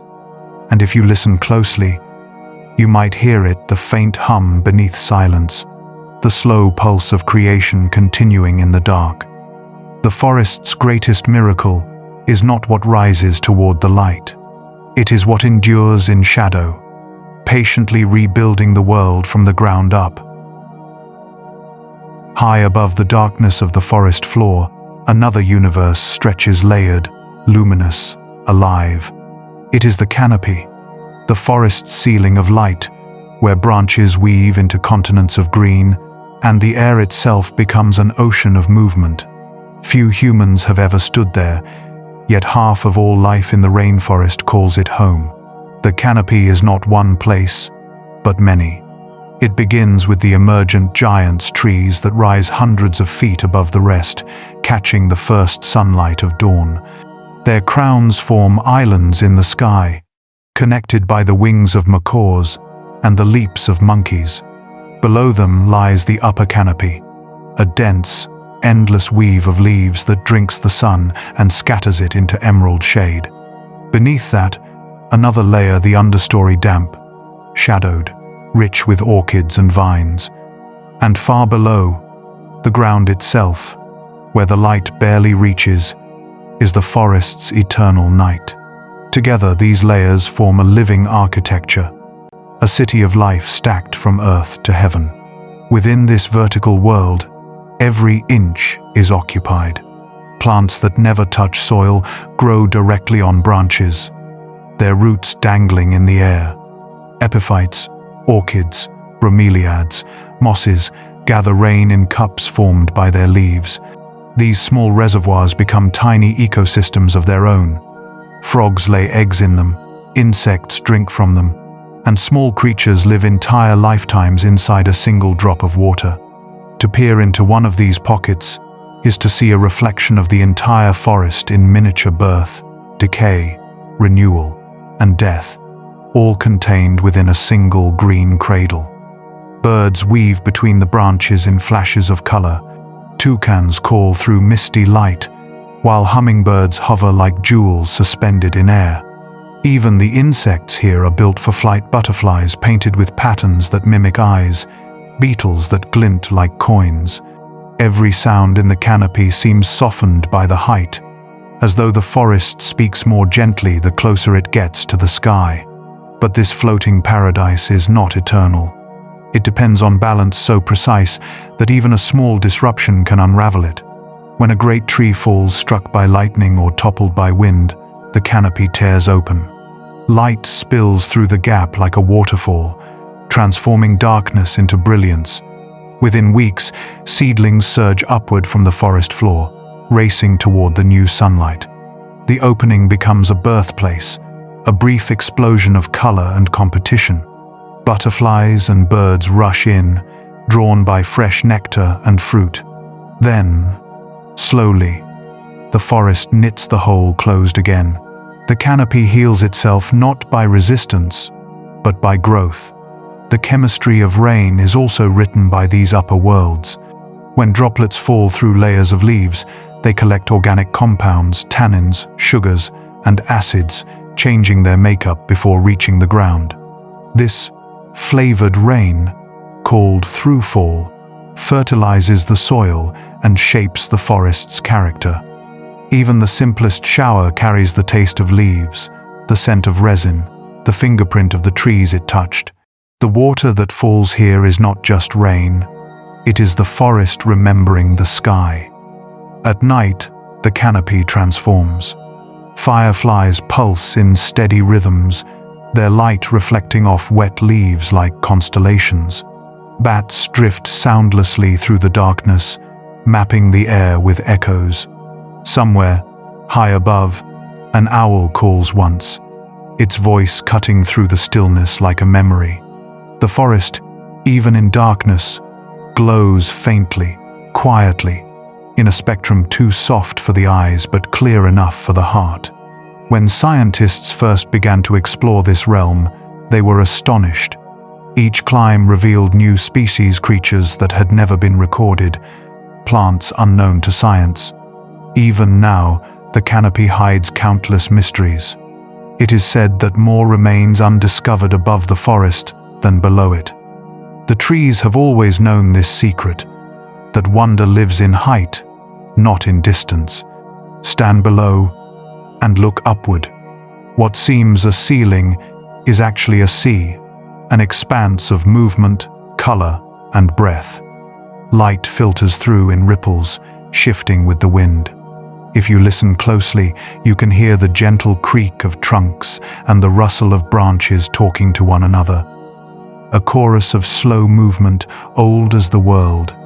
Every forest is two worlds, one that grows in shadow and one that floats in light. Between them, a balance, the quiet pulse of exchange that keeps both alive. For the canopy to shine, the roots must hold strong. For the roots to live, the canopy must breathe. They are mirrors of each other, reflections across space, teaching us the simplest lesson of all: nothing lives alone. And so, the next time you see sunlight breaking through the trees, remember it is not just light you are seeing, but life suspended in motion, a sky within the sky, a heartbeat within the wind, a forest growing not only toward the earth, but toward infinity.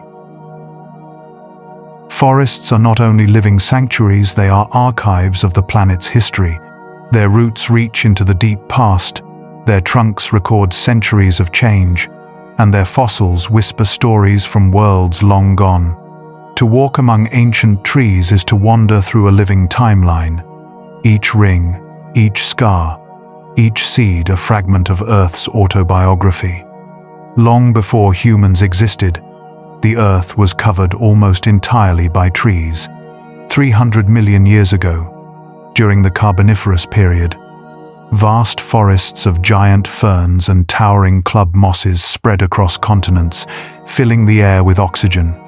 These primordial trees grew in swamps so dense that when they fell and decayed, their remains were buried beneath layers of sediment compressed over eons into the coal we now burn.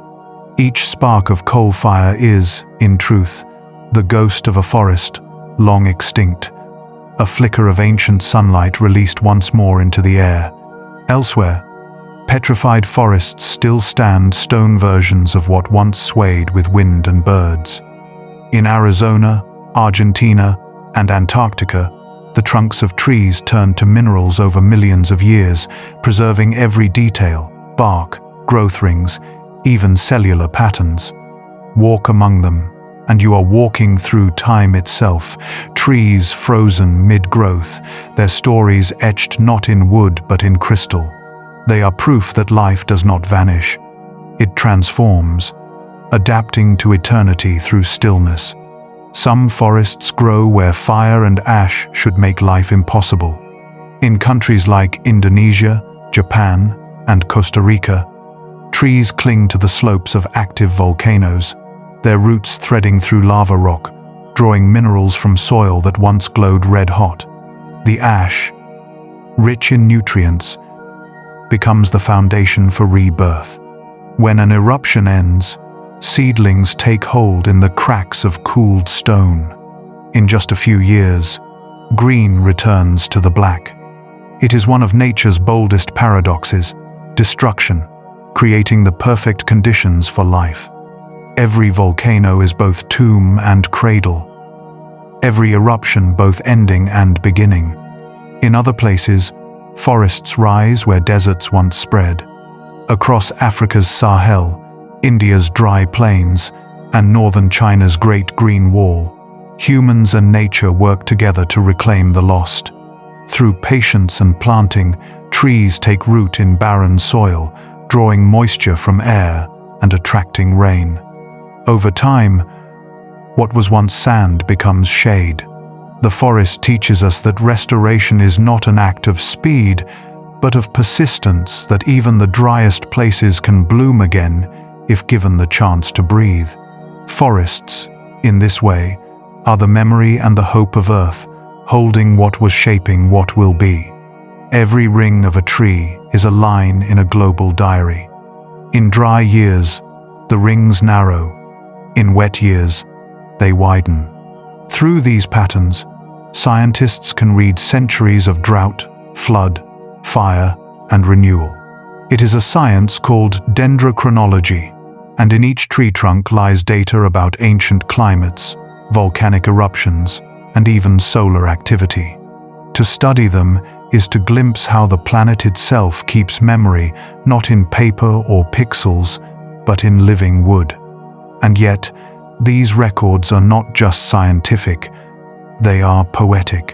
A 1,000-year-old cedar in Japan remembers the dawn of written history. A bristlecone pine in California remembers the first fires of human civilization. Each one bears silent witness to our entire story and beyond it. The trees were here before our cities, before our words, before our noise. And when we are gone, they will still whisper to the wind, speaking the language of time. Even now, new forests are being born. In Europe, farmlands once cleared centuries ago are being reclaimed by wild growth. In China, vast restoration projects have added billions of new trees, greening deserts and cooling cities. Across the world, people are beginning to understand that planting a tree is not simply an act of charity, it is an act of remembrance, a signature in the long story of life. Each sapling planted today is a message to the future. We tried to restore what we once forgot.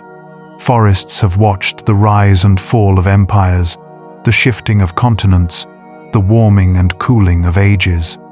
And through it all, they have kept their rhythm, patient, constant, true. When we look at them, we are not only seeing the present moment, we are seeing layers of time overlapping the ancient and the newborn, the remembered and the imagined, all growing together in green. Perhaps that is why standing in a forest feels sacred, because somewhere deep within we recognize the truth it holds, that we, too, are brief branches on a much older tree. That time will pass through us, as it does through wood, quietly, gracefully, and full of life. The forest endures not because it resists change, but because it learns to grow through it, turning fire into soil, silence into memory, and memory into tomorrow's shade. The forest is a living mirror. It reflects the resilience and fragility of life itself. Every tree, from the smallest sapling to the oldest giant, carries a lesson in endurance, adaptation, and quiet wisdom. It thrives not through dominance, but through balance, a harmony of countless parts that sustain one another in silence. Look closely, and you'll see this balance at work in the smallest exchanges. When sunlight falls through the leaves, only a fraction reaches the ground, less than 1% in some rainforests. Yet that thin trickle of light is enough to sustain a world of mosses, ferns, and hidden flowers. Plants stretch their leaves wide, drinking what brightness they can. Some bloom directly from trunks and roots, a phenomenon called cauliflory, where life refuses to wait for the sun. Others, starved of light for decades, wait patiently in the shade until a giant falls and the canopy opens. In that moment, a new generation surges upward, 1,000 seeds racing for the light left behind. Even death is part of this perfection. When a tree falls, it becomes a bridge, a crossing for ants, frogs, and fungi. Its body feeds the soil and shelters the young. Decay is never waste. It is the continuation of purpose. In forests, endings are always beginnings disguised. Animals, too, shape this vast equilibrium. In Africa's Congo Basin, forest elephants carve trails through the undergrowth, breaking branches and trampling saplings. It may seem destructive, but their movement allows light to reach the forest floor, creating space for new growth. Their dung spreads seeds miles away, fertilizing the soil as they wander. Some tree species can only germinate after passing through an elephant's body, a remarkable partnership between might and renewal. These great creatures are not intruders in the forest. They are gardeners, architects, engineers of balance. In other regions, smaller allies continue this work. Bats and birds carry seeds in their stomachs, dropping them far from their origins. In the aftermath of fire or flood, these winged messengers become the forest's healers, spreading green where all seemed lost. Each flight, each song, each gust of wind that scatters pollen is a gesture of connection, invisible hands weaving the forest together. Some animals go further still. forming relationships so intricate they seem designed by intent. In parts of Africa, the greater honey-guide bird leads humans to wild beehives, calling and fluttering from branch to branch until the hive is found. After people harvest the honey, the bird feasts on the leftover wax. It is one of the only known examples of cooperation between wild animals and humans, a partnership older than memory, born in the shared rhythm of the forest. Even we, with all our technology and distance, remain bound to its quiet intelligence. Every sound, every scent, every motion in the forest serves a role. Insects pollinate orchids hidden in shadow. Frogs guard puddles inside tree hollows. Termites build mounds that aerate the soil and store carbon. Even the air that moves through the canopy is filtered by leaves, cleaned and cooled before it drifts across the world. When we destroy a forest, we do not merely cut down trees, we unravel a system of relationships older than humanity itself. And yet, despite all we take, the forest continues to give. It offers oxygen, medicine, shade, water, and silence, gifts freely shared, without expectation. In its patience lies a kind of wisdom that no civilization has ever matched. It teaches us that strength is not noise, that growth can be gentle, that progress need not be violent. If we are quiet long enough, we might begin to understand its lessons. That cooperation, not competition, sustains life. That every living thing depends on another, even those unseen. That the smallest root can hold the weight of the world. As dusk falls, the forest exhales one long breath, a release of cool air scented with moss and memory. The light fades, but the rhythm continues. Leaves folding, insects rising, frogs calling, rivers murmuring. It is an eternal choreography, a system of balance written in motion. And somewhere, far away, a seed takes root in darkness. It will rise toward the light for 100 years or more, growing quietly, steadily, without rush, because that is what forests do. They build the future, one breath, one shadow, one heartbeat at a time. The deeper we wander into the forest story, the more it begins to feel like a living mind, an intelligence older than thought, working in patterns we are only beginning to see. Every root and raindrop, every insect and leaf fits into an order both fragile and vast. To study a forest is to glimpse consciousness expressed through ecology, a memory written not in words, but in connection. One of the forest's most extraordinary forms of awareness lies beneath the soil, in the network of fungi that scientists call mycorrhizae. These filaments, thinner than a human hair, link the roots of trees across entire ecosystems. Through them, nutrients, sugars, and chemical messages flow between individuals. A tree in shade may receive carbon from a sunlit neighbor. A mother tree, sensing her own decline, may send stored energy into the roots of her young. Some species even seem to warn one another of drought or disease through electrical impulses that travel across the fungal web. The forest, it turns out, is not a collection of separate lives. It is one body, one neural system of green thought. Above ground, this communication becomes visible in the choreography of survival. When giraffes feed on acacia leaves in the African savanna, the trees respond within minutes, releasing chemicals that drift through the air to warn others downwind. Those trees quickly flood their leaves with tannins, making them bitter and indigestible. It is defense as dialogue, a silent language of chemistry carried on the breeze. The forest listens even when it cannot move. In temperate regions, similar alliances unfold. Certain pines and birches share nutrients through underground fungal bridges, allowing both species to thrive where either alone would fail. When one tree suffers from insects or drought, the other compensates, sending carbon through the network to keep balance. This mutual generosity ensures that the forest acts less like a battlefield and more like a living organism.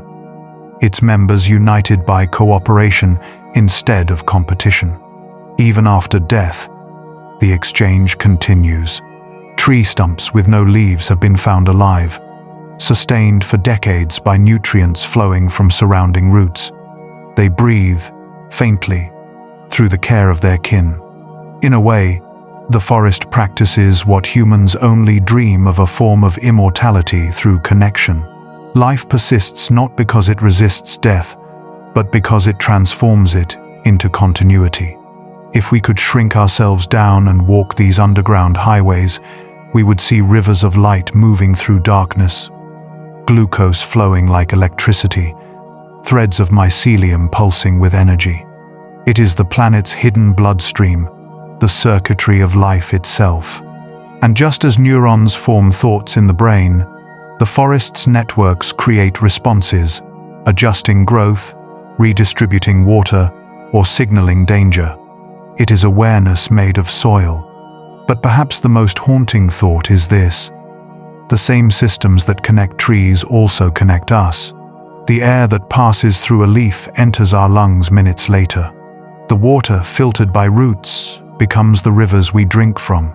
The nutrients built by decay return to our food. We are not visitors in the forest, we are extensions of it. The forest dreams through us, and we breathe it back into being. In the stillness between roots and sky lies an ancient logic, one that does not measure time in years or victories, but in balance. Every exchange is a conversation about survival. Every shadow hides a dialogue between death and growth. If you could listen not with ears but with patience, you would hear it a whisper that says, all is connected. The more science learns about the forest, the more its mysteries deepen.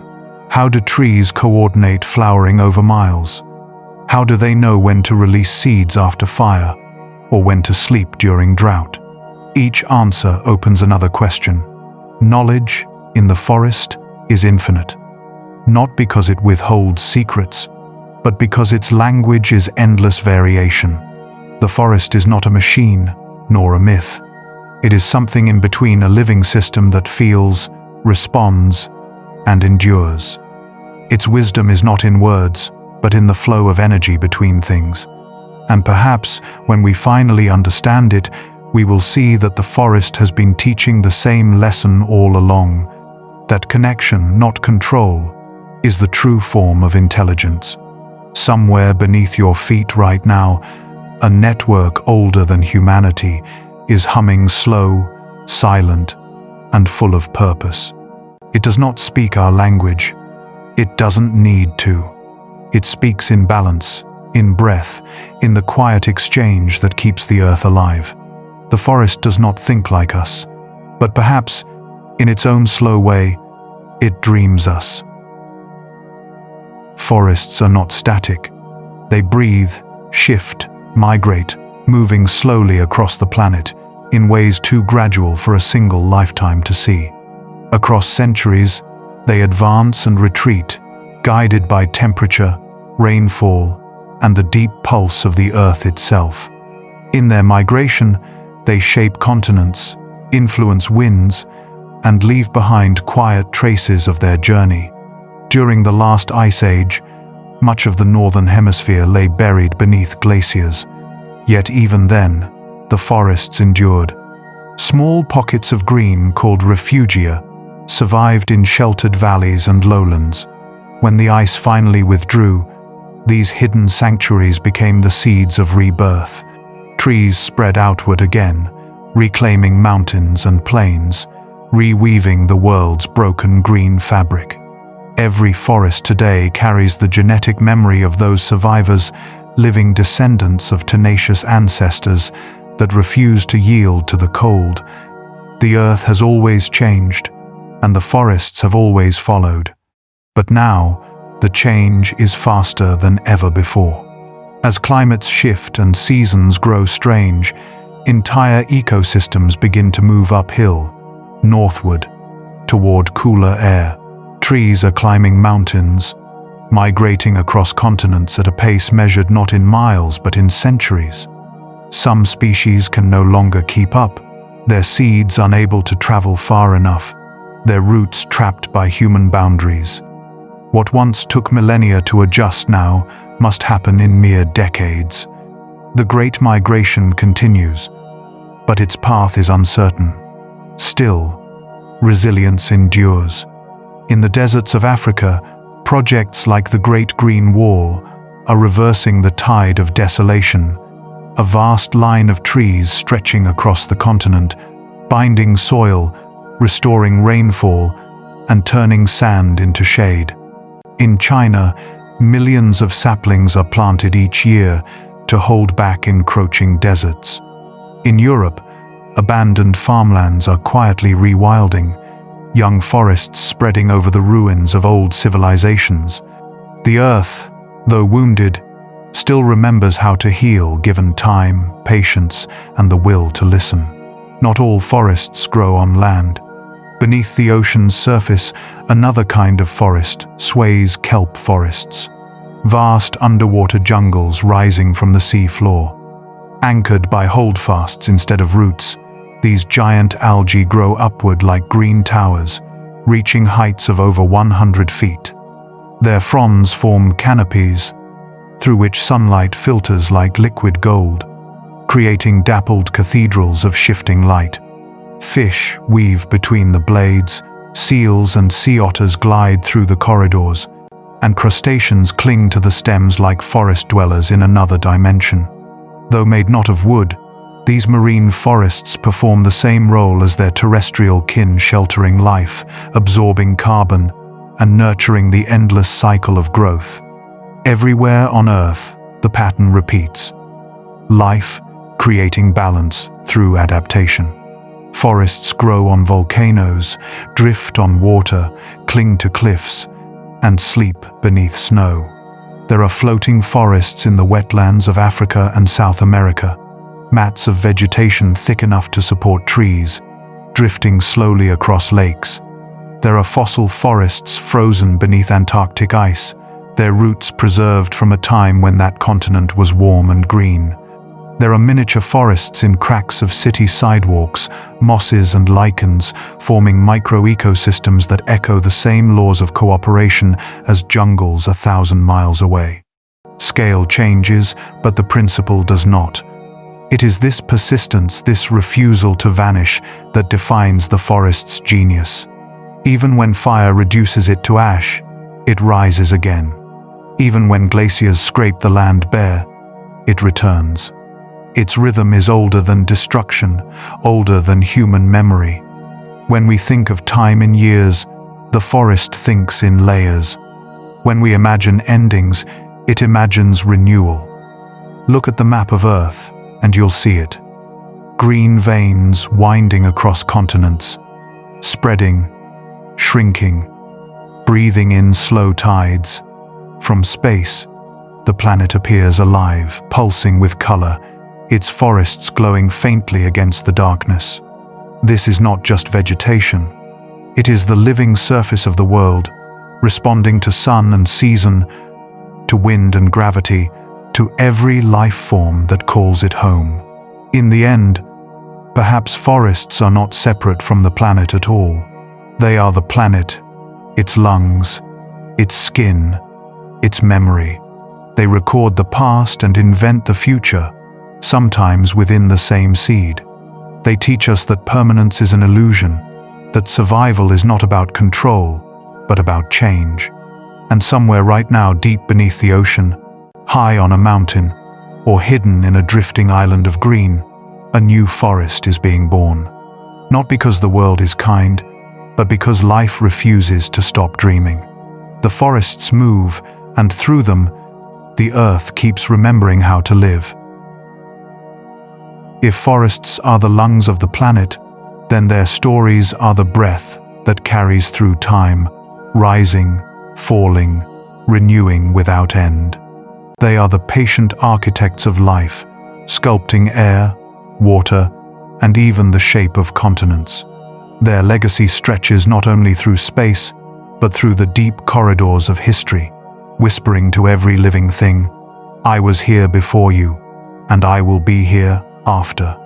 In the heart of Germany, a forest once inspired some of humanity's darkest and brightest dreams.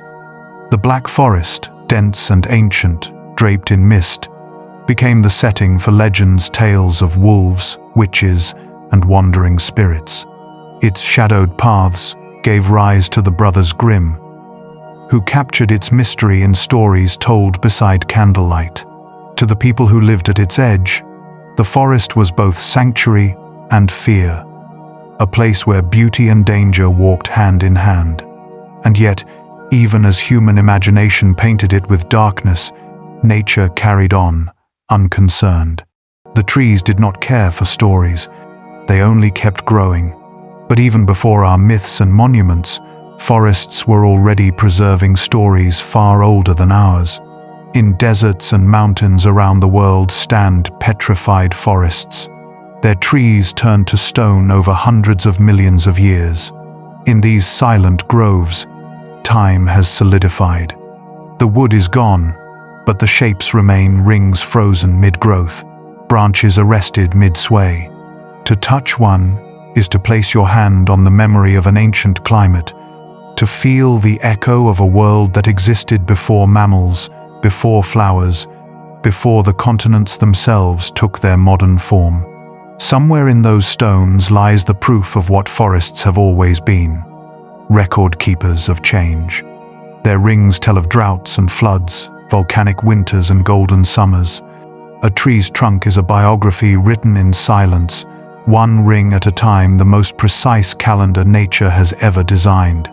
Scientists can trace 1,000 years of climate by reading those thin lines, understanding how the planet breathed long before machines could measure it. Each tree, then, is a library, its pages written not in ink, but in cellulose and sunlight. In some parts of the world, transformation is happening before our eyes. Across Europe and North America, forests are returning, reclaiming abandoned farmland, creeping back over the footprints of industry. Where once there were plowed fields and smoke, now stand groves of birch and pine. These are new forests, young but vital, proof that life can find its way through even the scars of history. In China, vast reforestation projects stretch for hundreds of miles, creating living walls against desert winds. What was once dust now holds shade. Even the deserts are remembering what it means to be green. Still, not every rebirth is gentle. Some forests grow from the ashes of their predecessors. Wildfires, though devastating, often leave behind the seeds of renewal. Within months, new growth emerges, grass first, then shrubs, then young trees pushing through black soil. From destruction, a new order arises. It is the same story written in every cycle of the earth. The forest burns, the forest returns. Life does not vanish. It simply changes its shape. To understand this is to see the forest not as a symbol of eternity, but as a process, a continuous act of becoming. It is older than permanence, wiser than stability. It knows that to survive, one must bend, one must yield, one must let go. The forest's resilience is not strength as we define it, it is softness, patience, adaptability. It knows how to fall without fear, how to start again without sorrow. And perhaps that is why we are drawn to it, because somewhere inside us, we recognize the same truth that growth and loss are not opposites, but partners. That to live is to cycle, to decay, to rise again. The forest is not a monument, it is a motion. And in its endless, graceful repetition, it carries the memory of everything that has ever lived and everything that ever will. The forest does not end when the last tree falls. Its essence lingers in air, in water, in memory. Even stripped bare, the soil beneath remembers the shape of roots. Seeds sleep beneath the ashes, waiting for rain. Life always holds its breath before returning. After devastation, silence arrives. But within that silence lies the hum of renewal.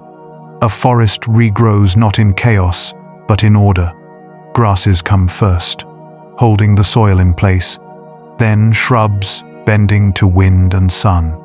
Then, slowly, trees pioneers like birch and pine, their roots piercing deep into the wounded earth. They are the first breath of healing, reaching for the light with soft defiance.